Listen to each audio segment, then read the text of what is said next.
So if you ever get in that situation where you're having friction, either over vision or over a particular project, or you know that you need to get a little bit more aligned, I think it's best to sit back and think about how can you present your case for the good of the organization, and not arguing to be right, just arguing to be heard. So one of the things that happens when you're a second in command in an organization is you really have to stay aligned with the vision of the CEO and where they're taking the organization. Sometimes that's the vision for the company over the long term. Sometimes that's the vision for just a particular project, or even the vision for a particular business area. I remember one point where Brian and I were kind of a little bit unaligned on part of the organization, and I really wanted to focus the organization around opening up some corporate locations. And I felt that for a couple of reasons.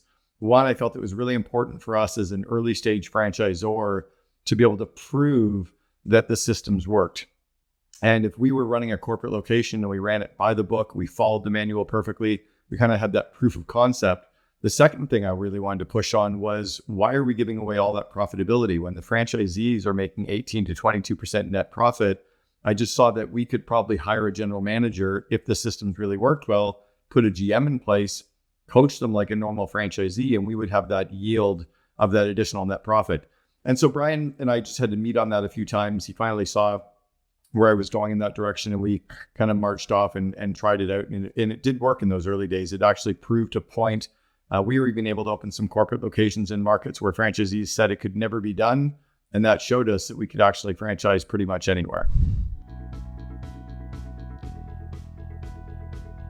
So if you ever get in that situation where you're having friction, either over vision or over a particular project, or you know that you need to get a little bit more aligned, I think it's best to sit back and think about how can you present your case for the good of the organization, and not arguing to be right, just arguing to be heard.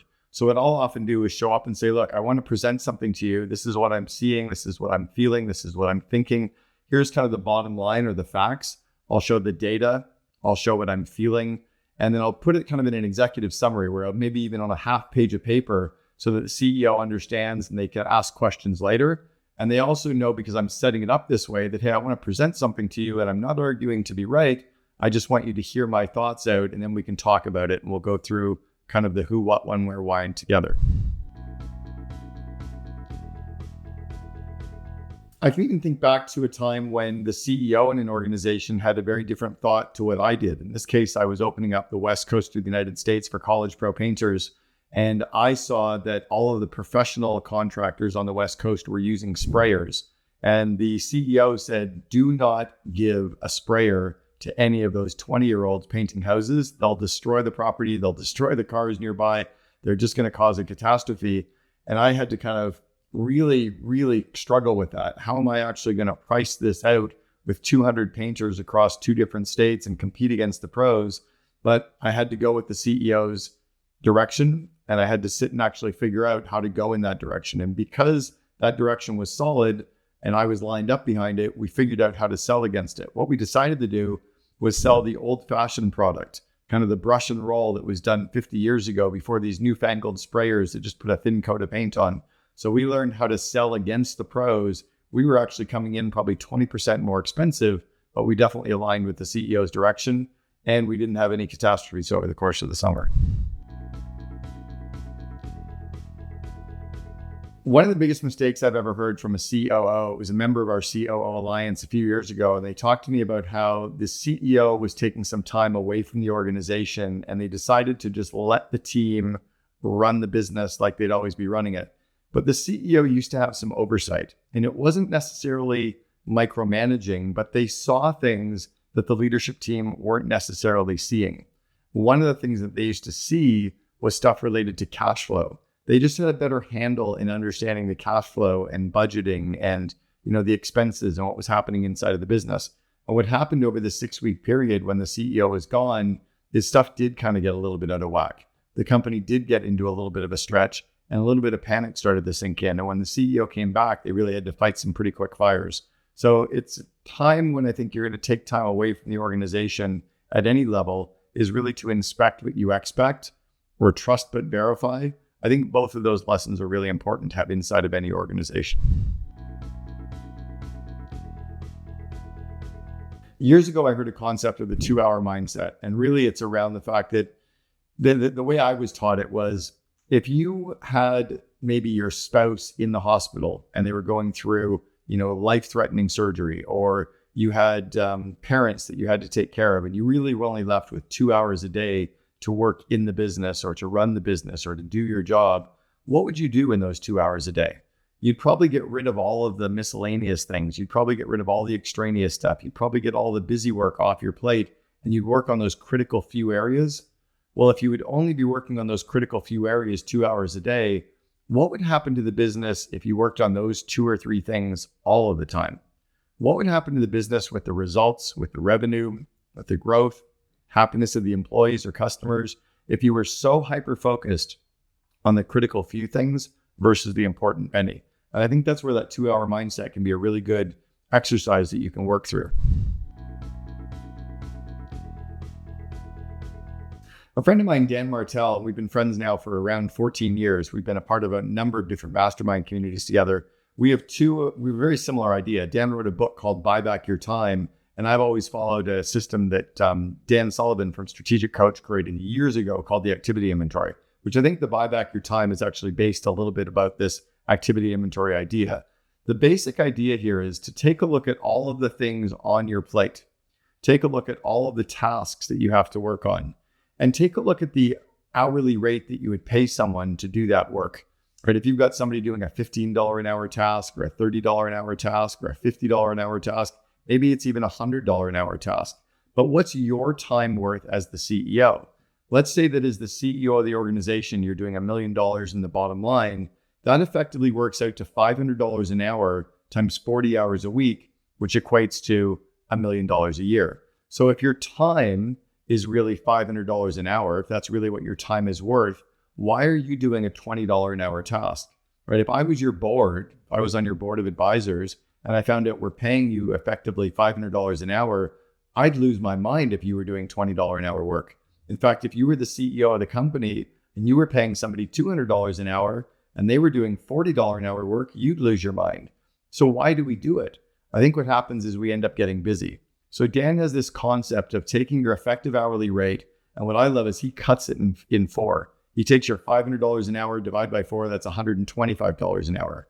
Or if you're a $120,000 person, that's $60 an hour, divided by 4, that's $15 an hour. Take a look then, in that very conservative fashion, at any task that is less than your effective hourly rate divided by 4, and get that off your plate. Either stop doing it, delegate it, outsource it, or automate it, but there's no way that you should be doing it. I'm even a little bit less conservative than that. I really do approach my effective hourly rate. If I'm really worth $1,000 or $2,000 an hour, why am I doing $200 an hour work? There's a really interesting law that really applies in business, and it's called Parkinson's Law. Parkinson's Law says that work expands to fill the space that we give it, or stuff expands to fill the space that we give it.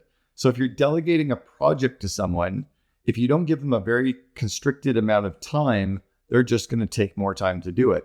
They're going to think about it longer. They're going to research it more. They're going to try to make it more perfect. They're going to get more people's opinions. They'll start committees and work groups and put cover pages on everything, create slide decks. But if you say, I need this result in 15 minutes, they don't have time for all that stuff. They'll get the work done in less time. So I'll give you a very specific example of this. Let's say that I said to a group of people, we need to sit down and talk about a sales meeting that we're having next week. But I want to actually have the meeting in 20 minutes. And I want to come out with this result. The people might not think that's enough time, but they certainly would stick to that 20 minutes worth of time. So if I'm delegating a project to you, I'm not going to tell you how long I think it's going to take. I tell you how little time I want you to spend. And the corollary to that is about money.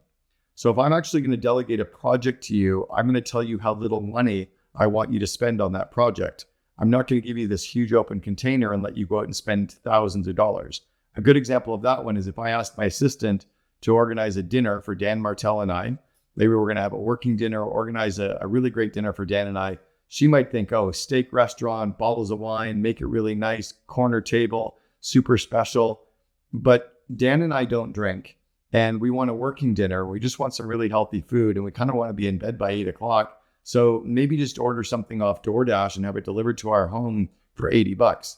And if I gave her an $80 container or a $50 container, she could make it happen. But because I didn't give her a price container, she turned this into a 3-hour dinner that's going to cost me $500-600 because she's already decanted the wine and it's sitting waiting for me. So I didn't delegate it correctly. My assistant and my teams can't read my mind. When I delegate, I give them the little amount of time I want them to spend and the little amount of money I want them to spend. And I show them what the result is that I'm looking to get back from them. And then it's critically important to make sure that they have the skills and the confidence to actually deliver that project. One of the critical things that happens when people are delegating projects to their team, even if they delegate with a little amount of time and a little amount of money they want spent, they don't actually sit back and think, do my people that I'm delegating this to have the skills and the confidence to actually do the work? Are they actually capable of doing that work? Are they overwhelmed? Do they have too much on their plate? Are they scared of screwing it up? Do they need some help or some resources or maybe need some of my time? And if you delegate projects to people and apply situational leadership to it, where you think about how much time you can spend with them, how much coaching they might need, how much help they might need with the planning, maybe some cheering on or the open door policy to come and get feedback as they're working on it, people are going to be much more successful at getting their work done. And they're going to be able to deliver back to you the result that you're looking for in the time that you want it done. So the onus is on the receiver to make sure that if you're delegating projects, that you're delegating to people that can do the work and give it back to you. There was an article written about 17 years ago. It's called The Misunderstood Role of the COO. And the roles that the COO play in an organization are really tied to the needs of the CEO at that particular time. So what will happen, and I'll give an example specifically from my past. When I was the COO at 1-800-GOT-JUNK, Brian really didn't know how to franchise the organization. So I came in almost like the mentor to teach Brian what had to happen. Brian really needed someone to divide and conquer, to take over all the parts of the organization he wasn't good at so that he could focus on the stuff he was amazing at, like the finance and the IT side of the business. So my role was really more of a partner or the other half, and certainly very, very strong in that mentoring side of the organization. Years later, Brian is still the CEO of that organization, but the COO that is there now is really more there executing the business, probably more in a growth or a global expansion kind of a role. He's not there in a mentor role at all. In fact, by the time that Eric came into 1-800-GOT-JUNK, Brian knew so much about franchising that he didn't need anyone to teach him anymore because he'd been a franchisor for about 15 years. So that role that he was looking for was very different. And I think that's what's often hard for CEOs when they're looking to bring a COO into the company is they need to explore themselves first. They need to understand themselves as the CEO, what their weaknesses are, what their strengths are, what they're looking for, what kind of a role they need that certain person to play, and for how long they need them to be able to play that type of a role. So one of the concepts that comes out in the COO world is the adult in the room. And I'm going to give a very kind of specific example of the adults in the room. It was starting about 16 or 17 years ago when Sheryl Sandberg walked into Facebook. Sheryl Sandberg was the adult in the room. She was about 35 years old, and the 23-year-old Mark Zuckerberg was the CEO at Facebook. He'd never done anything before. He'd never built an organization. He'd never really built teams. He'd never done cross-matrix decision-making. He'd never run a P&L. He'd never built out the tech stack. All of this was so new to him. He was certainly genius. He was certainly a visionary, but he needed that adult in the room that could come in and say, okay, here's how you actually do stuff. And someone who actually could help the person grow with some of the wisdom of leadership. You know, one of the things that frustrates me is the 60-year-old that says they have 40 years experience. They often don't have 40 years of experience. They maybe have 5 years of experience 8 times in a row, but they definitely have 40 years of seeing it happen. And there is some wisdom that comes with time of just seeing things happen so often and being able to observe that. That's often what the adult in the room type role is for that COO to play.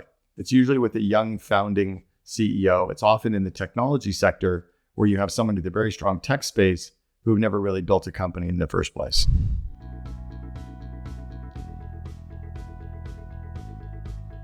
Something I'm pretty excited about coming up is we have an event happening in Vancouver, Canada in March of 2025. and we'll have 60 COOs from all over North America congregating in Vancouver for 2.5 days. The reason I'm really excited about this, and it's actually tied to something I heard a CEO mention to me this morning. The CEO said the only time he ever wants an employee going to an event is if they can generate revenue. I'm like, wow, you are so massively missing the point. If you send your COO to an event like this, they're going to build their skills, they're going to build their confidence, and they're going to build their connections. And it's those three things that are going to get you a quantum leap in your organization in terms of revenue growth, gross margin or profit growth, growth in your customer engagement, your employee engagement. And yes, you'll probably even get sales from that as well. But if a COO shows up at an event like that in Vancouver and they're only looking for revenue, they're really missing the opportunity to connect with others, to shed that imposter syndrome, and to gain skills that are going to be able to come back so that you can actually scale the organization. And kind of the way I always look at it is you're going to get more done with less people faster. So showing up at those events, sending your people to events really grows the organization in ways you can't even imagine. We actually promise everybody attending our events they're going to get a 10x guarantee. Normally they get more like a 100x guarantee, meaning that if they spend the $6,000 to come to an event, we promise they're going to get at least $60,000 in savings or $60,000 in revenue ideas. More often than not, they're coming out with about $600,000 to $1 million worth of ideas for the organization. So it's a quantum leap when you send people to events like the COO Alliance events. What I like the COOs to do is anytime they're learning something is to walk back into the room with their CEO and debrief, very similar to the way the CEO is often coming to the team with all their random ideas, right? The CEO is reading a book, they come up with 6 ideas, they meet with people and they delegate it. Our job is to turn the tables on the CEO and say, hey, I was just at an event. Maybe you were at the 2-hour monthly mastermind call for a COO Alliance, or you come back from a 2.5-day in-person COO Connect event for the COO Alliance. You might have 10 or 15 big ideas for your organization. Sit down with the CEO and say, hey, I just want to debrief with you and show you what I learned. Here was idea number 1, and here's how much money I think it'll save or make the organization, and here's why. Here's idea number 2, and here's how much money I think it'll save or make the organization, and here's why. And if you can actually present your ideas with a cost saving or a revenue generating idea, or you can show how it's going to make your employees happier or your customers happier, you're showing the ROI for your ideas. And then that allows the CEO to kind of catch up with you, much like you need to do when they're delegating a project to you. So that's the best practice that I always try to do, is debrief and attach your ideas to an ROI opportunity for your organization. So I was recently asked how much time a COO should spend in personal development. I think it goes back to that whole concept of working on the business versus in the business. Sometimes people think personal development is a cost or an expense or it's time away from work, whereas the reality is our job is to get results through others. Our job is to delegate and grow people and let them do the work. If we're doing that properly, we should have the free time to think, to strategize, to learn. So the personal development that you're doing becomes very circular because you're taking these ideas that you're learning in your personal development, but you're growing the rest of the team. So you're replicating and getting almost like that butterfly effect inside the organization. So if you're doing that properly, if you're learning and you're teaching, then a COO should be spending as much time as possible, right? If all of your time was spent learning and teaching and delegating and growing people and doing no work, your organization would go to the moon.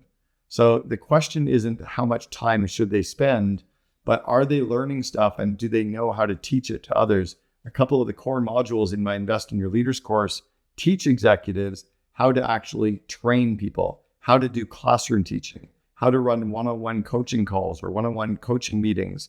And we can deploy that information deep across your organization. That's where your growth really happens. One of the big things that happens when you move from a director to a vice president, from a vice president to a C-suite role, is you start to recognize that your job isn't to do work. Your job is to get results through others. So it's by stepping away from the day-to-day and saying, here's the list of things that have to get done. And I was talking to a COO about this recently at one of our events. And I said, your to-do list, if you look at your to-do list, it doesn't have your name on it. It's just a list of things that need to get done. So your job with your to-do list is to think about who can I delegate that to? And then how can I grow their skills and how can I grow their confidence so they can do that work?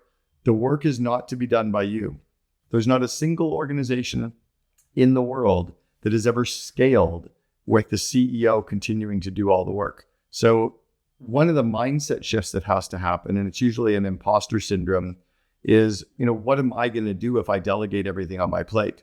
Trust me, if you can delegate everything on your plate and have everybody doing it for you, you're going to elevate yourself to be more strategic, to be more P&L responsibility, to be taking more projects off the CEO, to be figuring out how to grow the company even faster. So don't worry about what you'll have left on your plate. You'll be one of the more successful executives if you can delegate everything except genius and then look to bring more into your plate that is inside of your wheelhouse. One of the best practices I saw recently was one of the companies that has got about 26 of their employees going through the Invest in Your Leaders course. And I asked them, how are you doing this? Why are you putting so many people through it? And what's your process for getting all 26 people through the 12 modules of the Invest in Your Leaders course? They said what they're doing is taking people in cohorts. So they get 5 to 7 new people in their company. They sign them all up at the same time.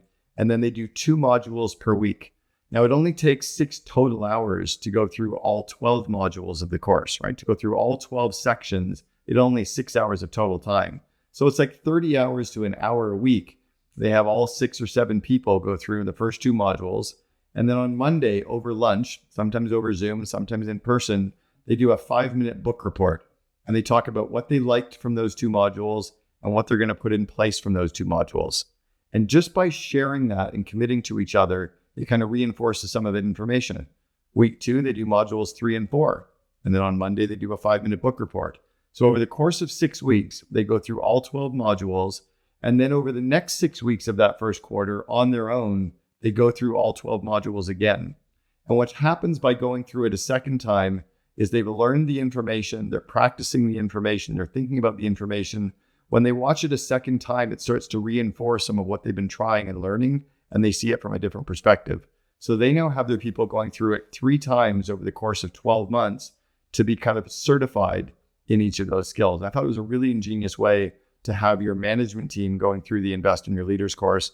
They have their entire leadership team going through it, and they have everyone in their company that manages people going through all 12 modules. So I think they've actually figured out or cracked the code on how to get the best value out of the Invest in Your Leaders course. So to come to our in-person events, you need to have 2 things. You need to do at least 5 million or greater in revenue to come to an in-person event. Just to be a COO Alliance member and part of our annual program, you only need to do 2 million in revenue. But to come to the in-person, it's capped at 60 people, and you have to do at least 5 million to qualify. Just go to COOalliance.com and all the information is there. Send us a quick email and we can get you on a call to learn more.